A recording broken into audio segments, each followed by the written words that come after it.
को शांत रखना पड़ेगा।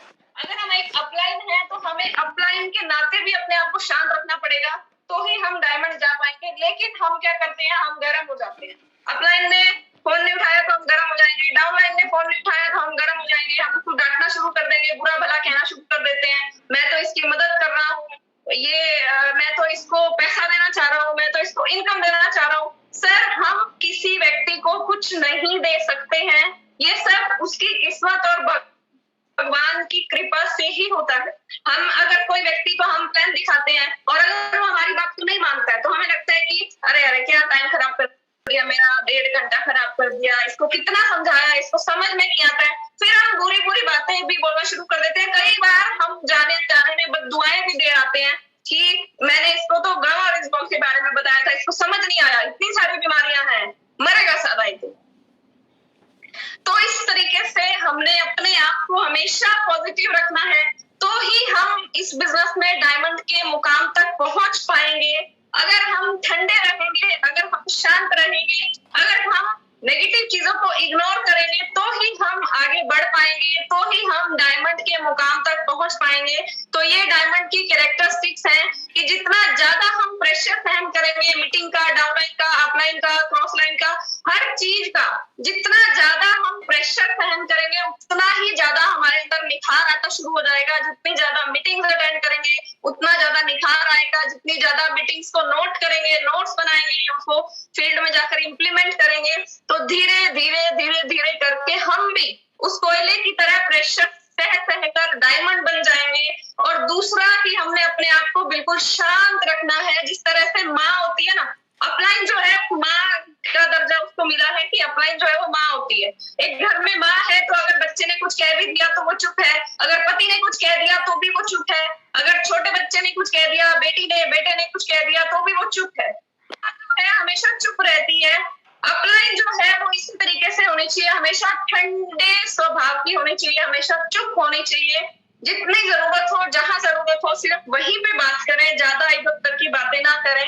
और चोट सहती रहे, चोट अपलाइन की, डाउनलाइन की, मीटिंग की, रूम मीटिंग की चोट सहती रहे, तो हम एक ना एक दिन हम डायमंड जरूर बन पाएंगे। और ये डायमंड की कैरेक्टरिस्टिक्स हैं। हम सभी डायमंड बनना तो चाहते हैं, लेकिन जो व्यक्ति इन बातों को मानेंगे वो ही डायमंड बनेंगे, वरना तो भगवान भरोसे। मैं तो यही कहूंगी, जैसे हम बात कर रहे थे कि चोट लगने की, तो एक छोटी सी कहानी और मैं सुनाना चाहूंगी जो शायद हम सभी ने पहले भी सुनी होगी कि 2 पत्थर होते हैं। एक पत्थर जो है उसको जब चोट मारी जाती है बनाने के लिए तो वो टूट जाता है, उस चोट को सहन नहीं कर पाता है, और वो पत्थर जो है वो बाहर सीढ़ियों के पास, बाहर मंदिर की मूर्ति के पास रखा जाता है, जिस पर सब लोग नारियल फोड़ते हैं।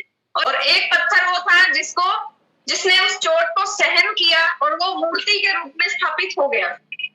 तो पत्थर दोनों ही है, एक पत्थर जिसने चोट को सहन किया वो मूर्ति बन गया, और एक पत्थर जिसने उस टाइम पर चोट को सहन नहीं किया और वो टूट गया, वो आज हमेशा से ही वो उस चोट को सहन कर रहा है। जब भी कोई व्यक्ति आता है मंदिर में मूर्ति के आगे तो हाथ जोड़ता है, लेकिन नारियल को उस नीचे वाले पत्थर के ऊपर फोड़ता है। वो हमेशा के लिए वहां पर चोट सहन करने के लिए रखा गया है। आज हम सभी के पास बहुत अच्छा मौका है। आज डायरेक्ट सेलिंग के लिए, आरसीएम बिजनेस के लिए हमारे पास बहुत शानदार मौका है। हम लोग ये ना समझे, जो कि हम अक्सर समझ जाते हैं कि अरे जो पहले शुरू कर गए वो बहुत बढ़िया थे, आज तो हम नहीं कर सकते हैं। जिन्होंने पहले शुरुआत की थी आज वो उनको अच्छी इनकम आ रही है, लाखों रुपए की इनकम आ रही है, आज हम नहीं कर सकते। ये तो बिजनेस ऐसा है जिसने पहले शुरू कर लिया वो फायदे में रह गया, अब हम तो वैसे ही है सिर्फ। लेकिन ये बिजनेस जो है वो आज इस बिजनेस को करने का सबसे बढ़िया, सबसे शानदार मौका है।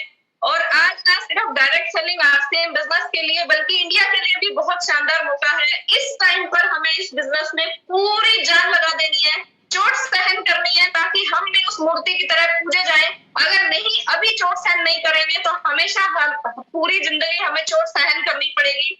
पूरी जिंदगी हमें बेरोजगारी की चोट सहन करनी पड़ेगी, पूरी जिंदगी हमें गरीबी की चोट सहन करनी पड़ेगी, पूरी जिंदगी हमें बीमारी की चोट सहन करनी पड़ेगी। हम नहीं कर रहे हैं, हम स्वस्थ हैं तो हमारे बच्चों को करनी पड़ेगी, हमारे परिवार को करनी पड़ेगी। इसलिए आज हमारे पास बहुत अच्छा अच्छा, बहुत शानदार मौका है। अपनी सारे दुख दर्द को मिटाने का एक ही उपाय है, वो है शिद्दत के साथ आरसीएम बिजनेस करना। अगर हम ये करते हैं तो दुनिया की कोई भी ताकत हमें डायमंड बनने से रोक नहीं सकती है, दुनिया की कोई भी ताकत हमें सफल होने से रोक नहीं सकती है।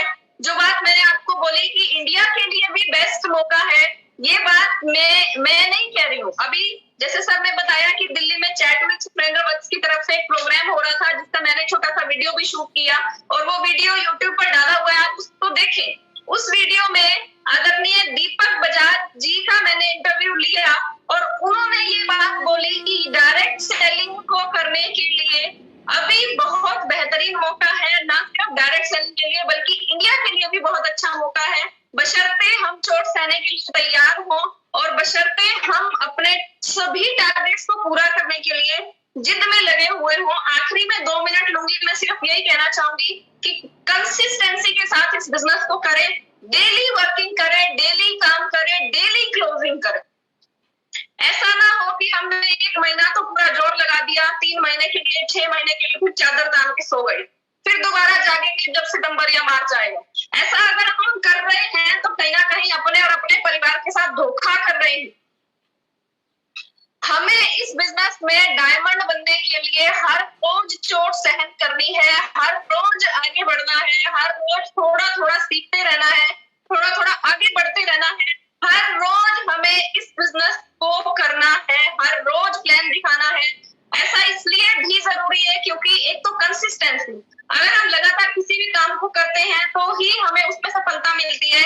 एक दिन सेब खाने से किसी के गाल लाल नहीं हो जाते हैं, एक दिन गामा खाने से किसी की बीमारियां खत्म नहीं हो सकती है। रेगुलर खाना पड़ेगा, लगातार खाना पड़ेगा।